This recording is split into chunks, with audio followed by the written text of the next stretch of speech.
السلام عليكم ورحمة الله وبركاته. ألف مبروك للنادي الأهلي الكبير. كبير يا جماعة، الماتش كان صعب جدا بس الأهلي كان مركز والحمد لله. الأهلي النهاردة فرحنا وفرح كل جمهور الأهلي في كل حتة في العالم، في كل الوطن العربي. الشناوي يا جماعة النهاردة بيقول لا يا جماعة، أنا رقم واحد في كل شيء، في حراسة المرمى وفي ضربات الجزاء وفي كل حاجة. النهاردة كان بطل فعلا وحقيقي. الشناوي كان راجل المباراة فعلا ويستاهل كل حاجة حلوة. النهارده كل لعيبه الاهلي كانت رائعه كلهم، وخصوصا يحيى عطية الله كان حكايه حكايه حكايه، كان جميل بجد. تسلم رجليه اللي بيلف بيها الكره الجميله. لعيبه المغرب كانت حاجه جميله قوي قوي قوي قوي. فنتمنى ان شاء الله باذن الله ان الاهلي يبقى كده على طول، خصوصا ان في مباراه حلوه جايه، مباراه العين.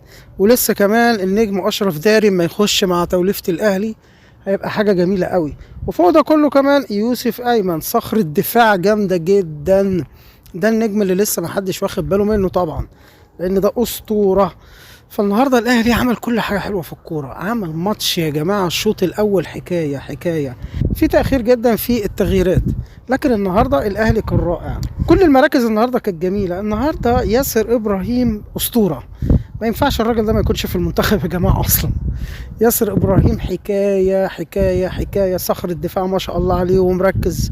كل لعيبه الاهلي كانت حلوه النهارده. مروان عطيه دخل ركن، مروان عطيه النهارده دخل في ضربه الجزاء حطها، ما فيش احلى من كده. وحسين الشحات، كلهم لعبوا الكوره جميله جميله وبثقه. النهارده الاهلي بصراحه صالح جمهور الاهلي. النهارده النادي الاهلي فرح جمهور الاهلي وصالحنا كلنا، لان دايما الكبير كبير. النهارده الزمالك من الاخطاء اللي هو وقع فيها ان تحس ان اللعيبه نازله في ثقه شويه في ادائها، في تراخي كده في الاداء. وجوميز حب يلعب نفس اللعبه اللي عملها في السوبر ويركز على خط الوسط، بس فوجئ ان كولر لعب راجل لراجل، فكان كل لاعب ملتزم تكتيكيا بالمركز بتاعه. كل لاعب معاه لاعب من لاعبي الزمالك، فبالتالي لاعب الزمالك لازم يدور على حلول فرديه. هتدور على حلول فرديه ازاي؟ يبقى انت لازم تكون لاعب مهارات عشان تعرف تتصرف. فالزمالك ما كانش عنده النقطه دي ومفتقدها. المباراه كانت جميله برغم ان هي وصلت لضربات الجزاء، بس الاهلي فعلا عمل فيها مجهود كبير وكان تكتيكيا رائع رائع جدا. وكان حرام فعلا ان هو الاهلي ما ياخدش الماتش، خصوصا اللي ضاع منه اجوان بالجمله. كانت المفروض تخلص المباراه من بدري.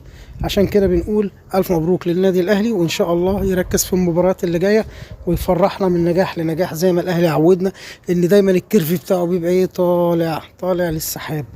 الف مبروك والسلام عليكم ورحمه الله وبركاته.